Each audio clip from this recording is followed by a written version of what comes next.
Welcome, everyone. I'll now declare the regular council meeting for Tuesday, August the 2nd open. And just remind everyone, if you have an electronic device on you, wish you would turn it off and doesn't disturb the council chambers. Thank you very much. And ask if there's any conflict of interest amongst the council members.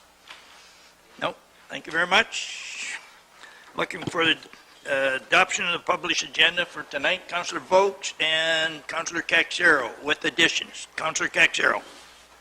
Through your worship, just to have an announcement for tonight at the end of the meeting. Thank you, sir. Councillor Vokes. Thank you, your worship.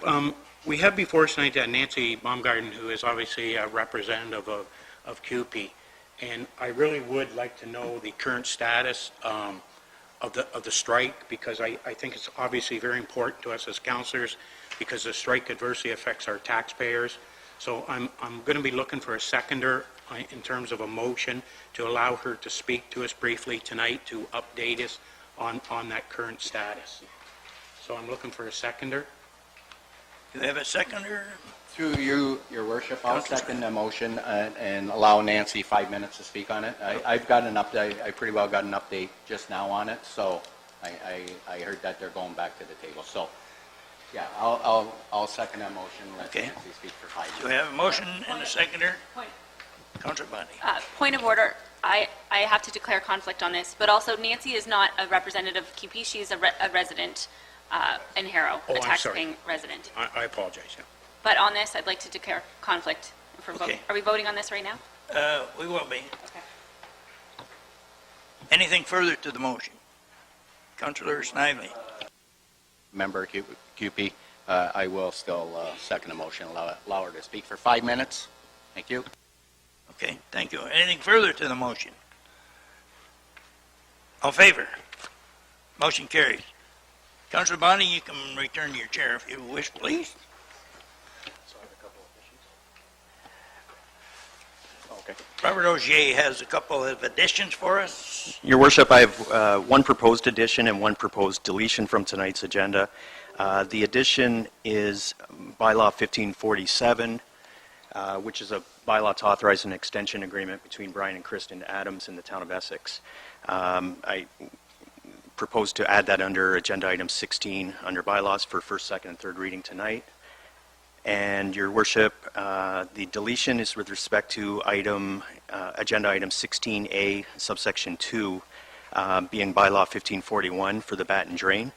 I wish to defer the third reading of that bylaw at this time, as it's not ready for third reading until after the appeal period for the quarter revision, and the quarter revision for that bylaw is scheduled for August 22nd. Thank you, sir. And I will have one addition also, which could be placed as the fourth delegation, if we would. We have a councillor from the municipality of Leamington, Ontario, Lonnie Dodge of the Caldwell First Nation. Welcome, sir. And he would like to have a couple minutes in front of us to welcome us to a function that they have later on in the month. So he'll be our fourth delegation, sir. So, Councillor Vokes supports. Any questions? All in favor? Motion carries. Thank you very much. Any others? Okay. Motion. All in favor? Motion carries. Thank you, sir. Item 4 off the agenda this evening, adoption of minutes from the July 18th regular council meeting. Councillor Caxer and Councillor Vokes. Questions? All in favor? Motion carries. Item 5 under public presentations. Our first public presentation this evening is with respect to the town of Essex new contract sergeant, Jeff Coulter. This evening, everyone, we'd like to recognize Sergeant Jeff Coulter of the Essex OPP, and ask Jeff if he could come forward, and Councillor Caxero also, who is our chair of the Police Services Board.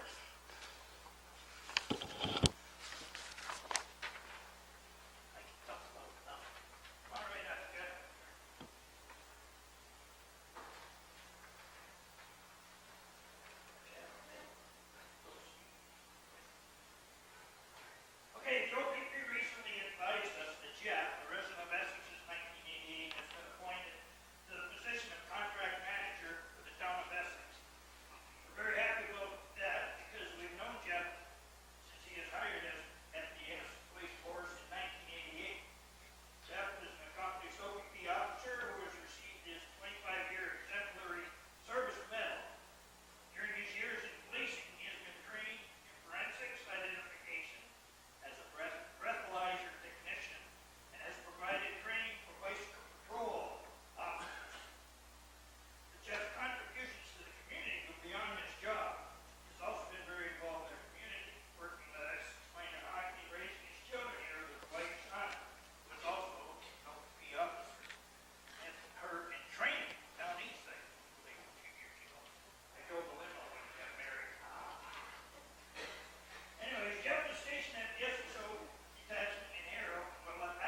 Our second presentation this evening is Councillor Steve Borkman speaking to the 2016 Annual Federation of Canadian Municipalities Conference.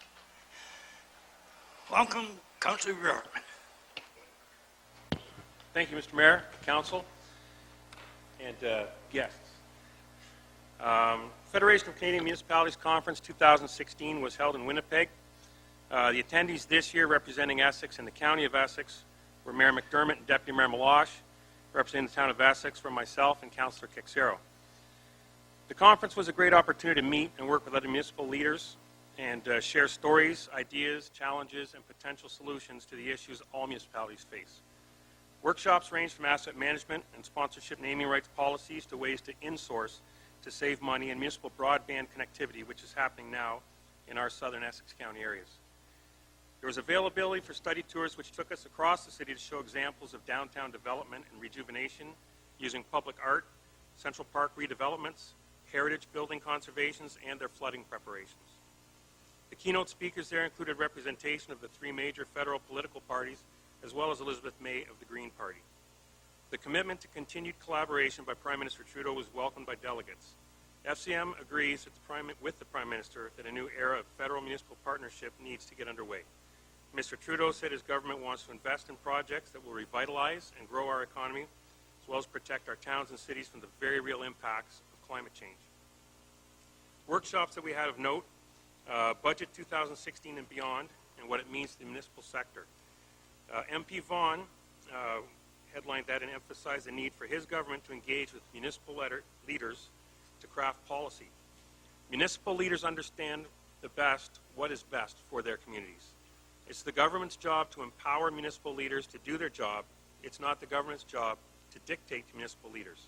And it was great to hear that kind of interaction coming from the government of the day. The current funding structure for municipalities is not working. The one-size-fits-all solutions do not work for us in the Canadian Federation, as we saw even provincially with our funding formulas for our schools. Another was sponsorship of municipalities today with revenue for tomorrow. How do we truly know what our assets, building, naming, program associations, signage, what are they worth, and how do we market them? How do we create policy that is inclusive of all stakeholders, including the sponsors, the venues, and our citizens? Since returning from FCM, I've had the opportunity to speak with Mr. Sweet regarding these questions, as this is a session I attended. As we're currently developing our sponsorship naming rights policy, it allowed us to affirm the direction the town was heading, and also we were able to add to the policy framework best practices that I'd been exposed to at the conference. Another of note was the overcoming barriers for women in municipal government. There were key actions that were identified to address systemic barriers, which include intentional sponsorship of women across diverse communities, election training for women, mentorship, use of the media, youth involvement, male allies, challenging pervasive stereotypes and assumptions such as sexism, racism, heterosexism, and classism, and then reforming policies like the Municipal Act as far as processes, procedures, and issues, which a big example is child care and parental leave for elected officials.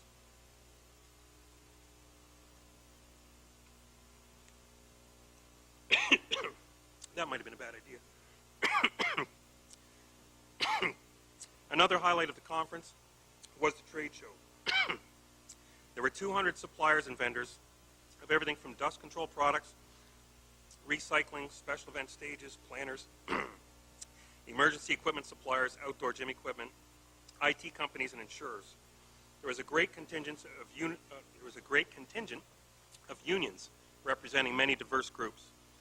There's a saying that you don't know what you don't know.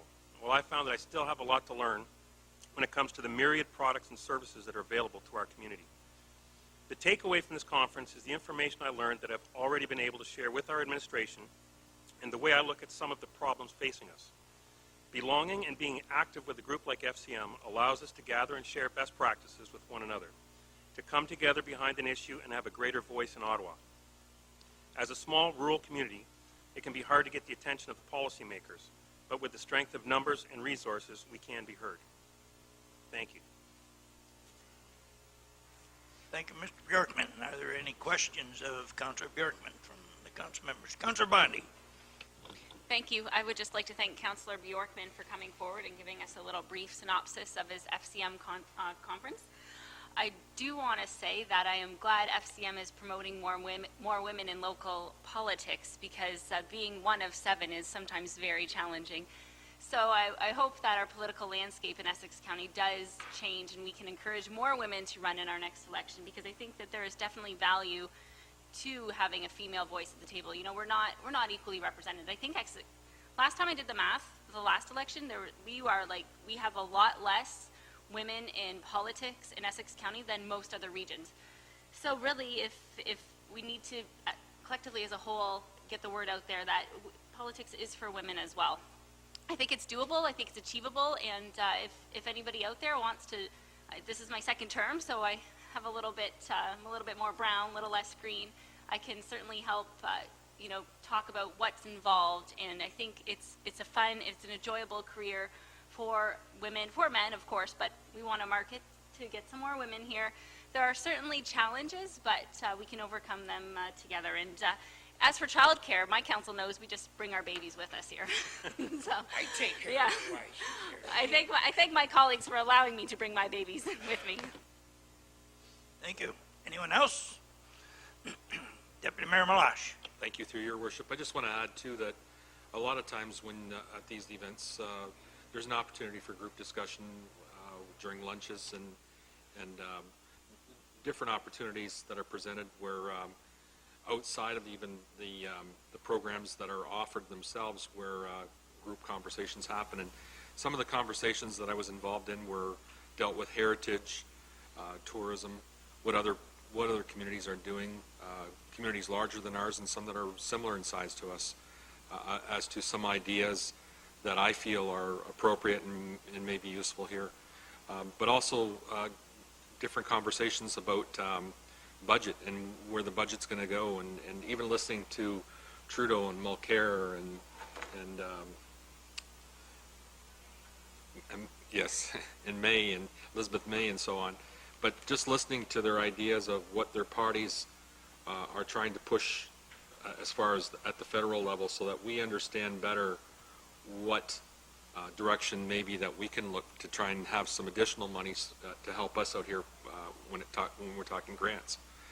But heritage aspect and even common issues with communities that have wind turbines and what they're up against, and how we have different commonalities with communities that are across the entire country of Canada. So it was very useful and very helpful as always. Thank you. Thank you, sir. Councillor Bjorkman. Yeah, thank you, Your Worship. And just on another note, all of the events, the speakers, the work groups, all have notes to them. There's speakers' notes, there's the workshop notes. And if you go on the website, FCM website, there was probably 20 different groups you could attend. Those notes are there, available to us, available to our administration to help us with our policies. Thank you, sir. I think we're out of questions, Steve. Thanks a lot. Motion received. Councillor Cactero, Councillor Bonnie. Oh, okay. All in favor? Motion carries. Thanks. Your Worship, our next presentation this evening is Account Manager Tracy Pringle from the Municipal Property Assessment Corporation, speaking to the 2016 assessment update and preliminary residential values. Welcome, Tracy.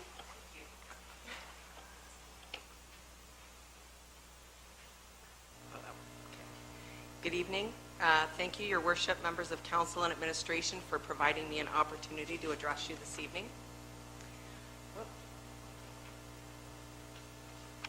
Seem to be missing the slides.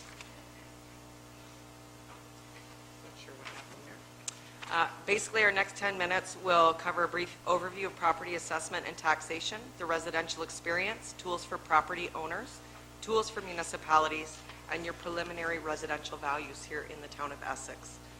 Property assessment and taxes are the product of an integrated system made up of MPAC, who provide current value assessments for over 5 million properties worth $2.2 trillion in the province of Ontario. The province, made up of the Ministry of Finance, Ministry of Municipal Affairs and Housing, and the Assessment Review Board, and the municipalities themselves, who determine revenue requirements and collect property tax to pay for municipal services. This year, every property owner in Ontario will receive an assessment notice to set the values for the 2017 to 2020 tax years. The four-year cycle is legislated by the province of Ontario. This year's assessment update has a legislated valuation date of January the 1st of 2016. MPAC has been preparing for the 2016 assessment since early in 2014, 2 years earlier, this slide, 2 years earlier than previous assessment updates. Residential notices are being mailed out over a 21-week window, which began in April of this year. We're delivering values 5 months earlier than ever before to assist in confirming values and stabilizing the roll return. The update is supported by Municipal Connect 2.0 for municipalities and the updated About My Property tool for property owners. Assessment update toolkits have been shared with municipal staff. So transparency and shared understanding. This time we employed an advanced disclosure protocol. Guides were published for 11 special property types. Additional guides are being published to our public site of mpac.ca, and the residential methodology guide is now available on our public site. Second level were valuation reports explaining how the methodology has been applied, as well as provide market data about key components of the property type. And third, this is the stage we're at now, detailed information and property level detail is available to owners through the About My Property tool and to municipalities through the Municipal Connect tool. So what are some of the benefits of advanced disclosure? Why would we do this? One of our key initiatives is to actively engage municipalities and property owners in our 2016 advanced disclosure process to help achieve stability and transparency with the roll delivery. We're encouraging municipal participation in this process, and our aim is no surprise reductions for the next 4 years. Next. This year, residential property owners in Essex will receive their 2016 property assessment notices on or around August the 8th. Notices for farm will be mailed October the 11th, and multi-residential and business properties will be mailed across the province on October the 18th. The current value assessment shown on the notices will serve as the basis for municipal property taxation over the next 4 years, 2017 to 2020. Next. MPAC's key touch point with property taxpayers is our property assessment notice, and it has been completely redesigned to aid with simplicity and clarity. Next. What's new? The date that the notice was issued by MPAC is clearly displayed at the top of the notice. This is a result of Bill 144, which I'll explain on the next slide. In December 2015, the province passed Bill 144 Budget Measures Act 2015, which introduces a new request for reconsideration deadline. The legislative change moves the request for reconsideration deadline to 120 days from the issue date shown on the property assessment notice. For residential property owners in Essex, the reconsideration deadline is December the 6th of 2016. This early notice delivery and reconsideration deadline will enable MPAC to create request for reconsideration reviews before the assessment roll is delivered to the municipality, providing greater stability and accuracy in your assessment base. So next, we've incorporated plain language and design principles. The 2016 assessed value and change in assessed value from the 2012 update are highlighted. In some cases, we've heard from property owners that those numbers that you see under the assessment right in the center of the screen can be a bit confusing.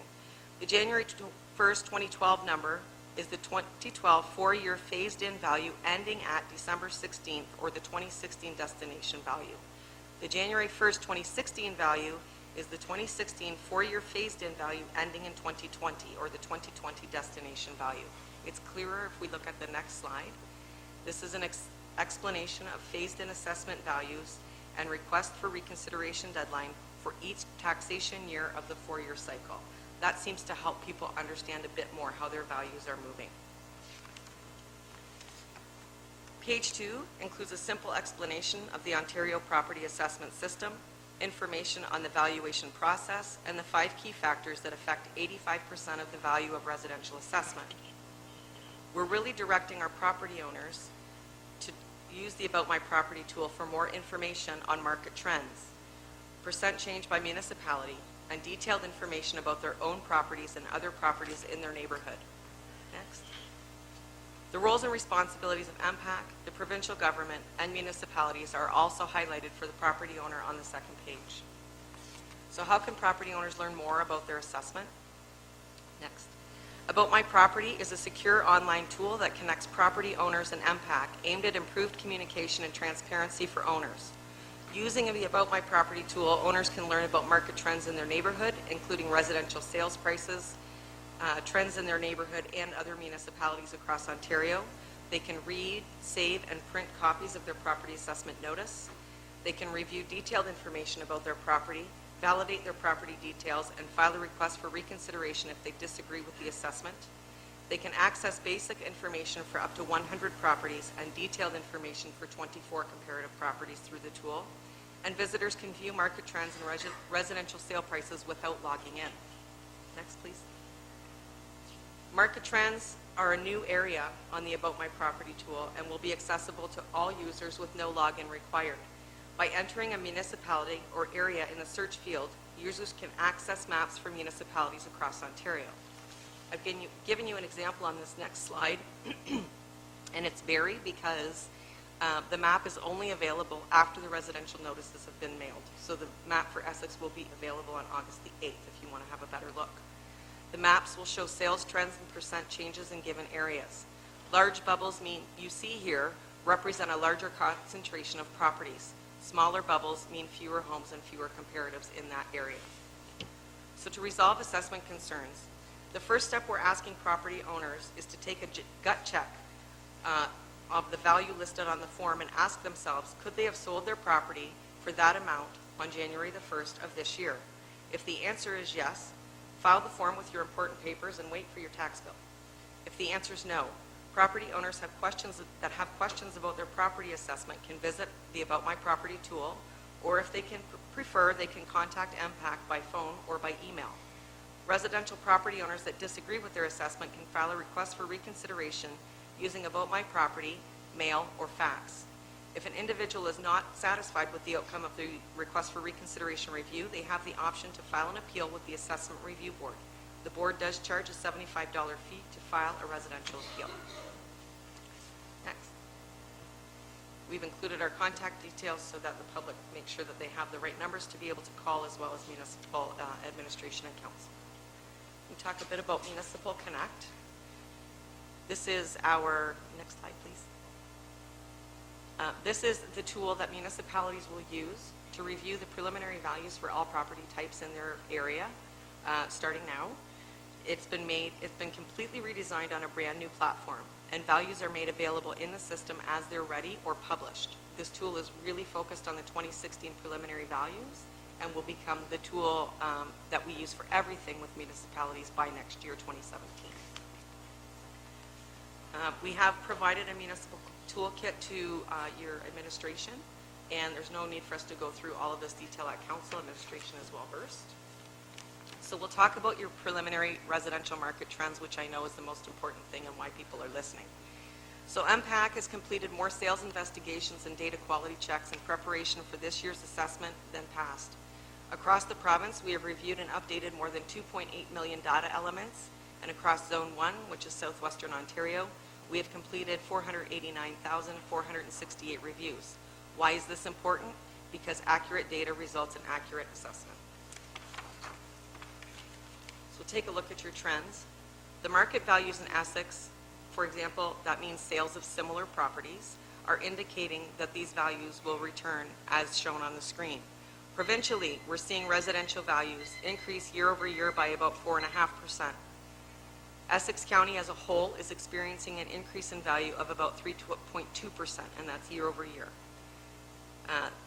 So your percent change is the year-over-year increase to a typical home or median value in the town of Essex, which represents 2.7% from 2016 to 2017. The dollar change represents the difference in value from the 2012 to the 2016 CVA, as I described earlier, on a typical property over the 4-year phase-in. The typical value or destination value is the 2020 value of that property. This information has been validated by 8,494 data touch points within the municipality of Essex, including sales investigation and data quality checks. Any questions? Any questions of the presenter, Tracy? Councilor Bjorkman. Thank you, through your worship. Thank you very much for the presentation, helping us understand how this goes over. So just a couple of questions with regard to the about my property. Is there when somebody goes on, is there a code for a particular, like I want to go on and check my house in my area, but do I access it personally? As soon as you get your residential property assessment notice, your information, your login and your code is on that notice, so that it's individual to each property owner.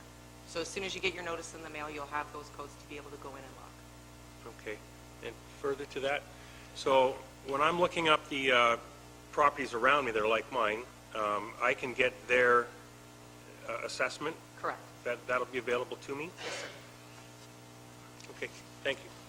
Councilor Bondi. Thank you, through you, your chair. Thank you for coming. This is really helpful. So a question, if the 120 days has expired, at that point, as the resident is not allowed to appeal? The resident cannot file a request for reconsideration for this tax year. They can file a request for reconsideration in every year of the 4 years. So if they do miss this 120-day deadline, and that's part of why we're out talking to all of council to make sure residents know, but if they do miss it, they can, again, do a request for reconsideration in the following tax year, and the deadline would be returned to March 31st of 2018. Okay, thank you. And also, one more question, Mr. Mayor. MPAC, you also collect our information for our voters list? Yes, ma'am. Still? Okay, has there been any changes or upgrades to that? Because it seems like that has always been a challenge, is having accurate voters lists in the last 2 elections that I've been here anyways.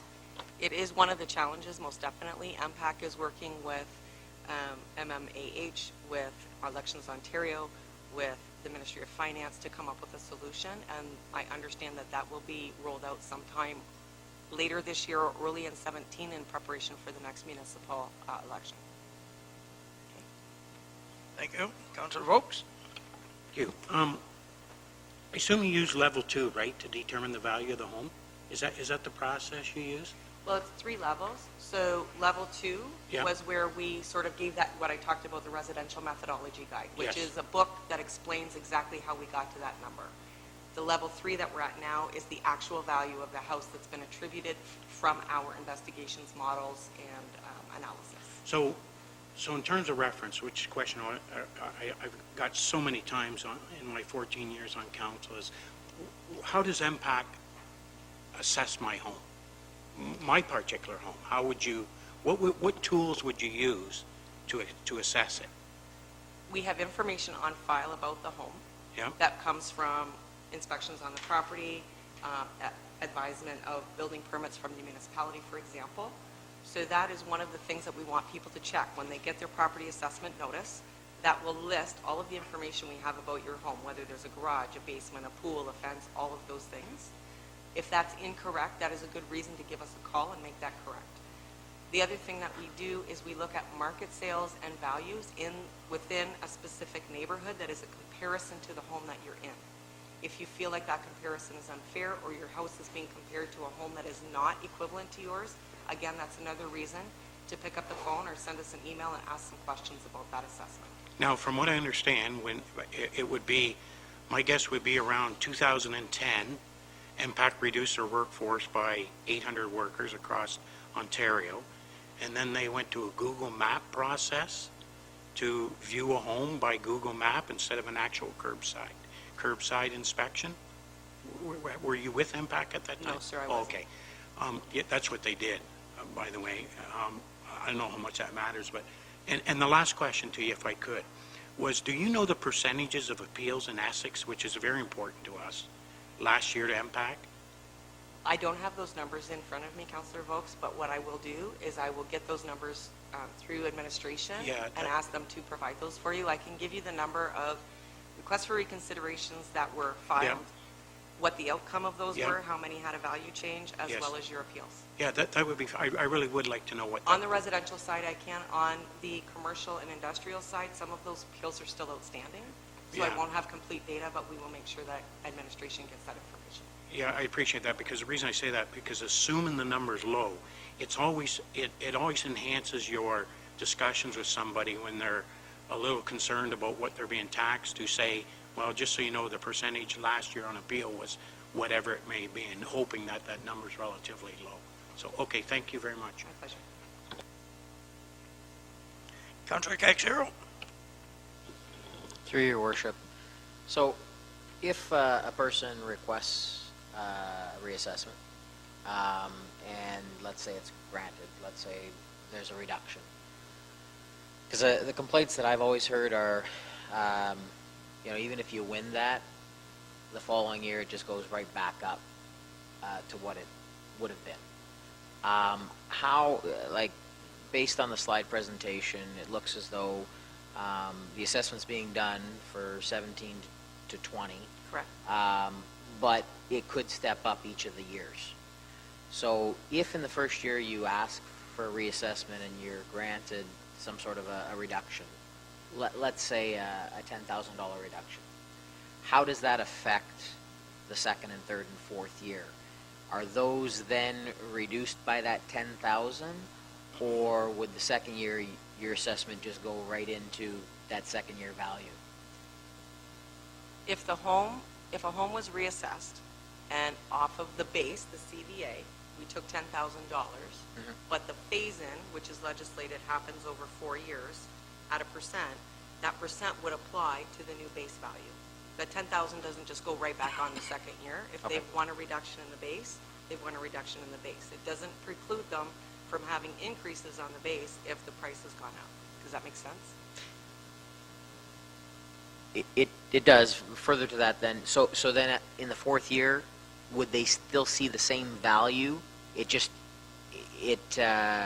guess, okay, so let's take the example. I'm assessed at 200,000. Yes?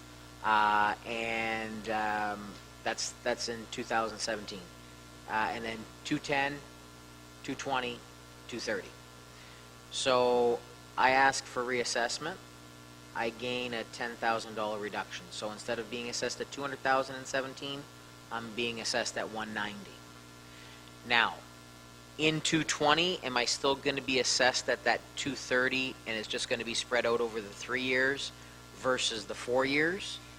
The math's a little more complicated, but generally, yes. Okay. If you want a reduction in the first year, it applies to all 4 years of the phase-in. If you want a reduction in the last year, then it's only going to be for that year, right? Because then the next year, and that may have been what you've heard, because last year, this 2016 is the last year of the 4-year previous cycle. So anything they won in 2016, the 2017 values that we're delivering now are new values, Right. okay? So that could potentially be where some of that has come from. Okay.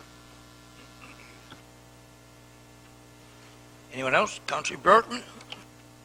Thank you, Worship. More to ourselves, just asking Dawn if there's a way to help our residents be aware of the About My Property site, and if we could put that with a tax notice, if there's somewhere on the tax bill to allow people that information, that when they get it, they could go and make sure that, they agree with their assessment and with the amount that they're being billed.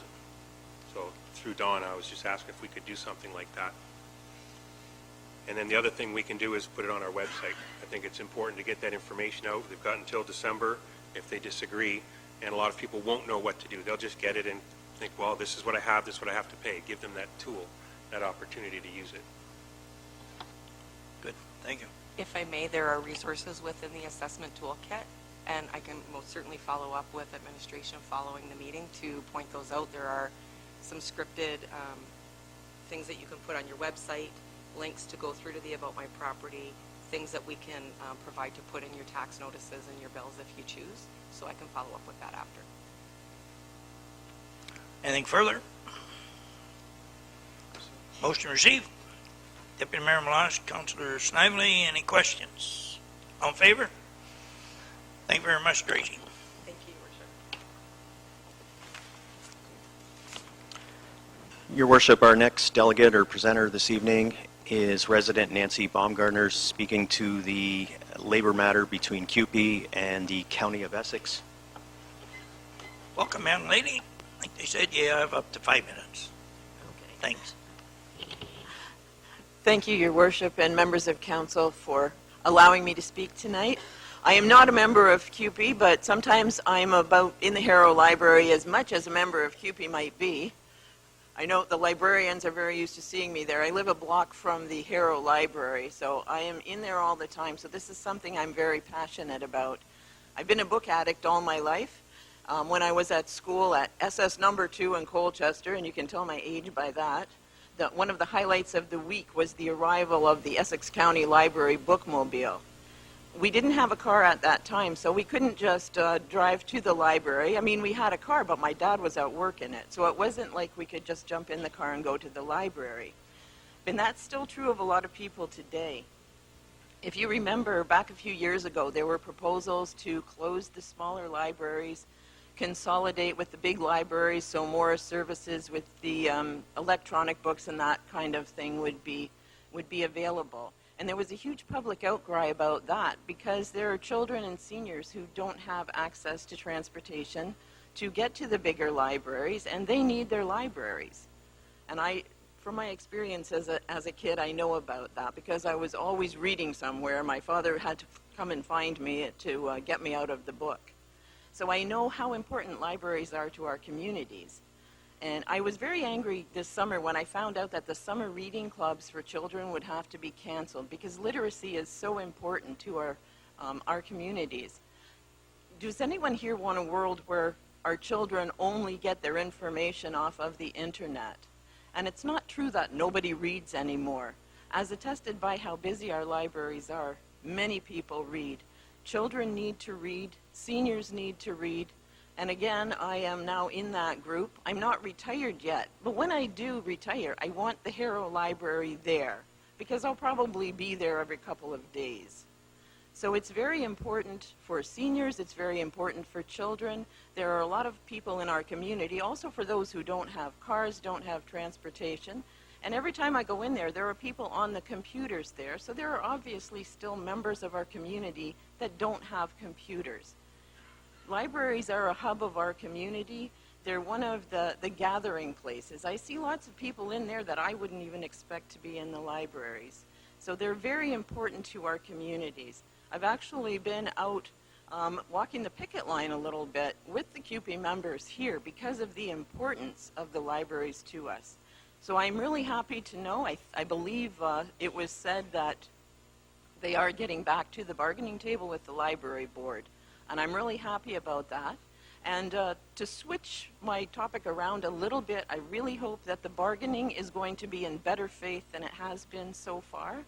As some of you know, I sat at the predecessor to this table for 10 years as a member of Essex County Council. I was on Colchester South Council for 14 years prior to amalgamation. And as Deputy Reeve and Reeve for 10 years, I sat at this in this room when it was first built on County Council. And I was always really proud of the way that Essex County conducted its business. I was proud that the county was very fiscally responsible, but also very fair to its employees. I don't remember ever feeling that the county bargained in bad faith or was unfair to anyone. And to be fair to the CUPE members and what they're asking for to continue to keep what they have, that was given to them by Essex County or in the library board, bargaining in good faith. I sat on a lot of committees, including the County Finance Committee and various others, but never the library board. I know everything isn't as easy as it sounds from the outside, but I want to be proud of that again. And so far, I don't really feel that there's been enough bargaining in good faith. It says on the library website, where it talks a bit about the work stoppage, that their priority is keeping the libraries open. Well, I haven't seen that so far, and I guess in fear of the cliches, which I'm sure librarians do not like, I'm going to say actions speak louder than words. And I haven't seen the actions of the library board and county council together speaking louder. I have seen their actions speak louder than their words, that keeping the libraries open is not a priority. I heard someone say that at one of the bargaining sessions, it was said to the members of the library staff that the new sick policy was set in stone. Well, to me, this is not good faith bargaining. And I'm hoping that when you sit down to bargain again, it will be in better faith, and please get our libraries open again for the sake of our children, our seniors, and the rest of our communities. Thank you, Your Worship and members. Thank you very much.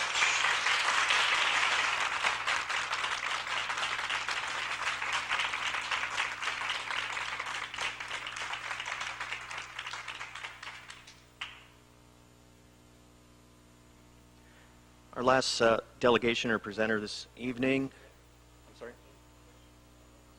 No, Councilor Vokes? Wendy, if I could, you talked about, is that microphone on? Is that? Yeah. Okay. You talked to, you reflected back in the early years of the I remember it being called the bookmobile, traveling from area to area, and I went to school at Colchester North School, and I remember very vividly that bookmobile showing up at the Gesto Fire Hall every Friday night. And I see Mr. Shepley up there, but that was right beside him. I'm sure he remembers it too. Every Friday night that bookmobile would show up at the Gesto Fire Hall, and as children who went to Colchester North School couldn't get down there fast enough to get those books, to read those books. And I believe outside of the internet today, that still stands strong in our community. And hinging off of that, and with that being said, is I take great reprieve in the fact of hearing, and I'll use the word tentatively, that the two sides are going to get back to the table.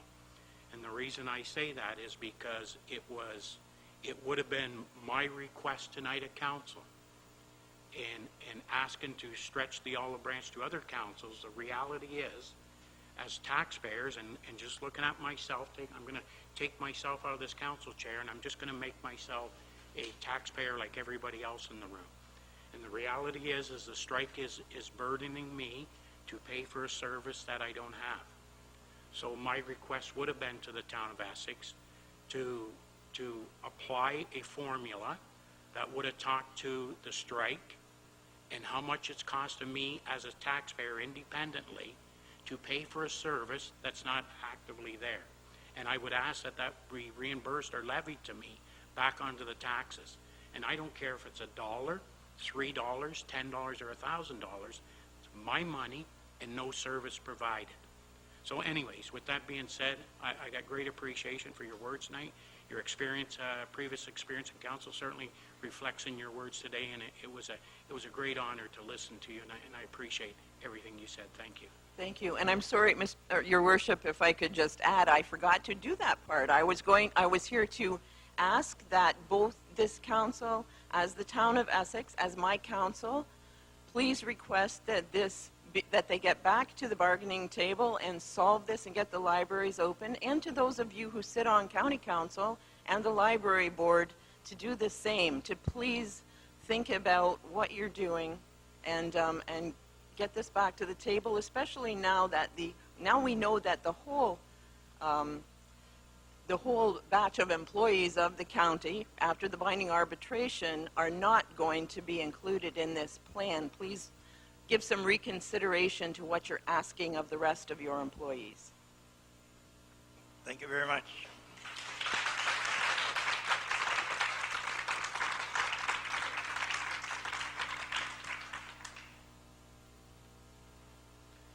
Last presenter this evening is Councillor Lonnie Dodge of Caldwell First Nation, speaking to an invitation to the town councillors. Welcome, Mr. Dodge. Right up. Oh, excuse me. Should we make a motion to receive? We allowed a presentation, we should receive it. Oh, okay. Yep. Councillor Caxero and Councillor Snively, all in favor? Motion carries. Welcome, Mr. Dodge. Thank you, Your Worship. Thank you for allowing me time on your schedule and your busy schedule, I should say.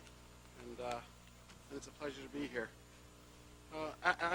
My name is Lonnie Dodge, as you stated. I'm a counselor for our First Nation.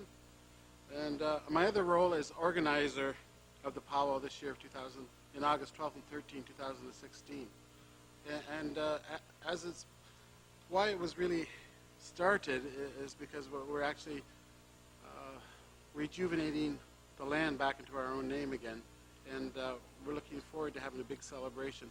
Originally it was going to be a signing ceremony, and we sent a letter off to the guy with nice hair, Prime Minister Trudeau, and hoping they were speeding up the process because it's been in the same position it's been for 6 months, and we're on the speed up.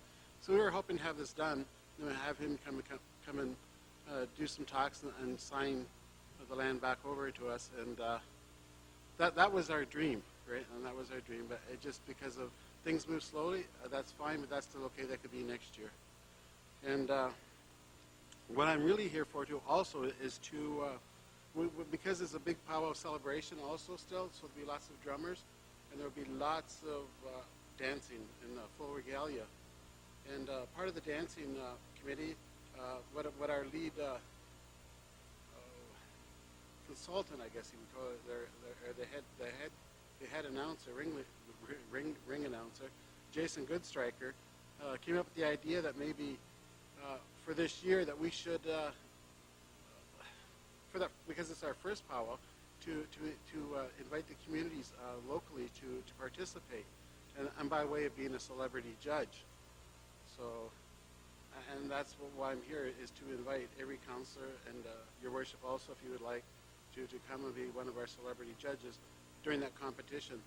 What will happen days prior to, Mr. Goodstriker will also come along and take you aside at our community hall, give you some instruction about how to judge dancing, and then when that day comes along, you'll be able to judge like a professional. So, and that's why I'm here today, because it's to be positive. And why we invited the Prime Minister also is because it would fit his platform, and we were hoping that we would have lots of input. But by the way, we have lots of vendors coming, and we don't have them registered yet, but it's considered the triple crown of a powwow in Ontario, which means there's one up north, then us, and then one back up north. And we're going to be, for our first day out of the gates, we're going to be the third biggest powwow at this time of the year, which is really good for a start off. And thank goodness I got a great team that's actually doing a lot of the work, and it's not all up to me. So again, I'd like you to take the time, if you'd like, and contact me at the office, our band office, and sign up if you'd like. It's Friday, August the 12th from 4 o'clock until 11 o'clock. And then Saturday we have the Great Repatriation Celebration from 11 o'clock in the morning till 1. So you're invited to that, to come and to sit and watch the celebration that's going on then. And then the actual dancing and competition and drum competition starts at 1 o'clock, and we'll have a grand entry, we'll say. And then we'll break for supper at 6 o'clock or whatever in that time, and then start again. And these are the times we're looking for participations from our celebrity judges. So Okay. If you have any questions, feel free. I have received your invitation, and I've sent back that I will be there, but I didn't see anything about being a judge. Maybe I could, but I didn't see anything about that. No, this was on our agenda, then it went off the agenda, it's back on the agenda because we think it's a great idea, and it would be fun, and because you're all government officials, it would be fair. Okay, I have Councillor Snively. Through your worship, okay, I've got the date, August 12th. What's the location? Yeah. It's at the corner of Bevel Line and Seacliff Drive. Oh, okay. And it's actually our property in that area. We just I know got where it's at. We just got a 911 number, so it's 344 Bevel Line. Yeah, I know exactly where You you are. know, okay, thank you. Thank you. Thank you, your worship. Councillor Caxero. Through you, your worship, just a point of clarification.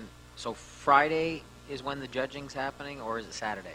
Friday and Saturday. Friday and Saturday. Yeah, because it's competition, competition drumming and singing for the big drums that will be there. And also at the same time, while that competition is going on, the dancers, male and female, will be dancing and they'll be in full competition.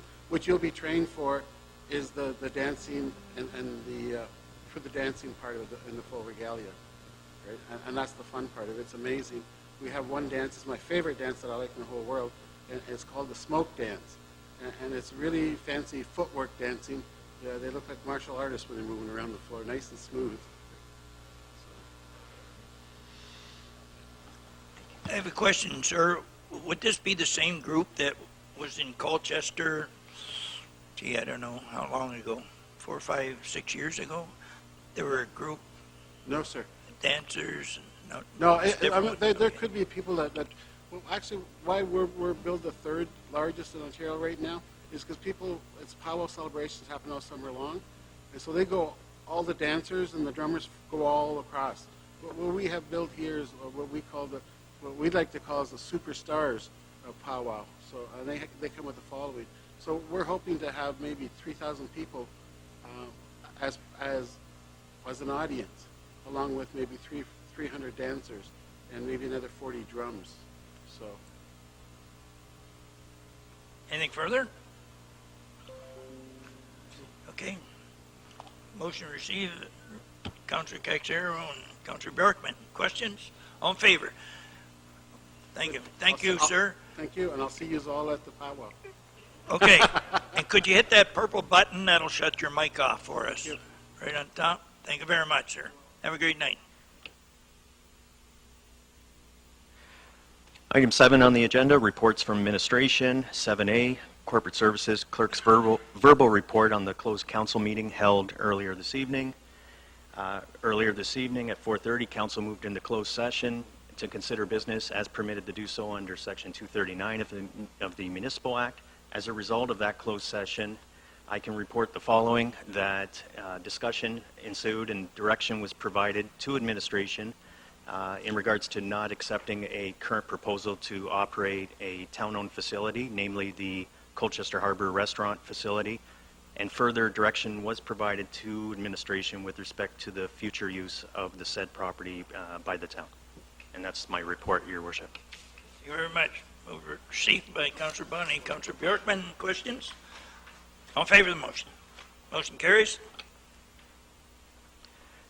Item 7B, Department of Infrastructure and Development, Director of Infrastructure and Development's verbal report, re the Ward 1 sewer project update. And we have Mr. Nefsey, Director of Infrastructure and Development. Thank you, sir. Through your worship, I'd like to take you through, I guess, the two capital projects we have going, along with the policy and stormwater modeling development as far as status goes. I provided an aerial map. I apologize, I didn't have a chance to provide something a little fancier with some labeling on it, but I can walk you through it anyways. Contract 1 of the sanitary sewer upgrades include the installation of a new sewer on Bryan Avenue East, as well as the force main from Pump Station 3 out to the lagoons under the highway. Contract 2 is the actual construction of the force main and the distribution chamber at the sewage plant. So contract 1, I guess I can show you up here, Bryan Avenue East from Gosfield all the way to County Road 8. The sewer has been installed, it's completed. The restorations are complete, the asphalt has been restored. They started putting topsoil back today. They're cameraing all the connections. Everything seems to be constructed fine there adequately. Things are wrapping up nicely. So they wanted to finish up that project before they moved on to the rest of the force main. So currently right now, we have force main installed from approximately in front of this building towards just east of Hanlon. In the parking lot, you actually see the pipe coming up out of the ground and piles of aggregate around, waiting for the next phase. So that's installed. The next phase of that works is to install the force main from corner of Talbot and Fairview, or South Talbot and Fairview, to Victoria. That will be done open cut. So the road's going to be cut open. They'll be installing the pipe that you see already assembled and connected, and that's supposed to happen within a week or so when they're going to start construction on that. They'll directionally drill it under Victoria. We don't want to have to cut up Victoria with all the utilities and everything there. And then continue the open cut along South Talbot to approximately in line, I guess, with the sewage plant, where at that time they will proceed to perform the same process or similar process, jack and bore it under the highway to an inlet chamber at the sewage plant. Again, that's supposed to start next week. We're in the final stages of MTO approval as far as allowing us to put that force main under the highway. We have a few small issues with depth, but I think we're, fingers crossed, very close to getting that final approval, which should time in nicely by the time the contractors get there. So no delay as a result of that.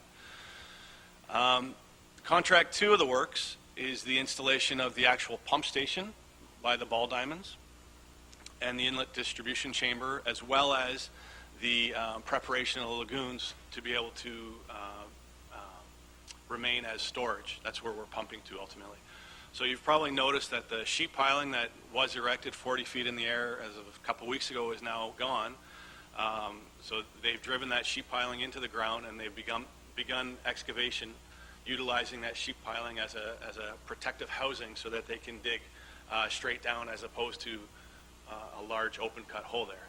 I mean, the depth is too great in order to dig it open like that. So a little bit of delay with the sheet piling. The ground conditions here were a little different, I guess, or harder than they anticipated. They actually had to retrofit some of their sheet piling so that they weren't buckling while they were hammering them in. So, but back on schedule and proceeding to excavate for the installation of the pump station. So the lagoons themselves are prepped, and I want to get you numbers as far as available storage in there. It's an immense amount of storage that we have. The pumping station that we're putting in is just a monster of a pump station, so we're going to be able to pump just an immense amount of water out of town in those events that call for that overflow condition. So along with that, we're modeling our storm sewers as well. Council approved last year. We did that with our sanitary system. We cameraed, we got our model, we got our working model to understand where our pinch points were, where our issues were. We wanted to do the same with our stormwater system. As described to you last year, the issue is we approved these stormwater systems in kind of their own contained bubble. We approved this system, we approved this subdivision system, and they all seem to be working fine by themselves. We've never really looked at it, and not a lot of municipalities do, as far as a wholesale, what's our entire system doing, and how's it dealing with the outlet drains, and how's it dealing with flooding conditions, et cetera. So by having that, we can work through those models. So we have flow monitors in place trying to capture actual data in order to calibrate our model. Fortunately and unfortunately, we haven't had a lot of rain this year, so our model is waiting for those rain events in order to be able to calibrate. So it's created an extended period of leaving those flow monitors in order for us to get an actual storm worthy of something that we can utilize. The other component is we're working with IRCA, as noted, for that regional stormwater guideline. I'm expecting, in accordance with John Henderson from IRCA and Alan Michaud from Stantec, who is the engineering consultant working with IRCA, we're supposed to be getting the first stage of the report. The intermediate report should be coming this week. So that's going to start giving us those ideas as far as how this is going to be outlined, how it's going to be structured based on the interviews they had with all the municipalities and where they want to see. So that's moving. Again, the report has always been destined to be completed fall of 2016. That date hasn't changed. The construction for both those phases are this construction season. That hasn't changed. So I think as far as in terms of your interim control bylaw that council had placed last September, we should be right in line to be able to make an educated decision on removing that within that fall period as well, right? You know, look to get these capital works completed, and then that should fall in line with these stormwater policy developments. So I guess that's it. Any questions on that? Councillor Caxero and then Deputy Mayor Malash. Through your worship, the intermediate report that you feel is forthcoming in the next week or so, would that not be enough with the fact that, I mean, certainly we're moving forward with the work. The only hiccup would be is if we didn't get the MTO approval to go across number 3.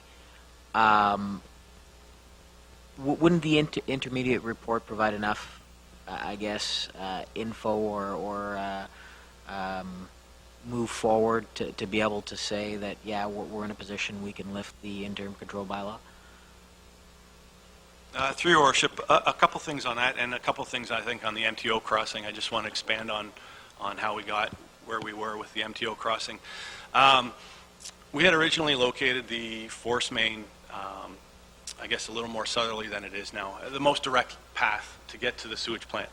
The MTO, because that's ultimately where the overpass and the embankment of the overpass is going to be, they requested that we push it outside of the embankment. So we proceeded to do so and redid the designs, resubmitted, and they were in favor as far as moving it out.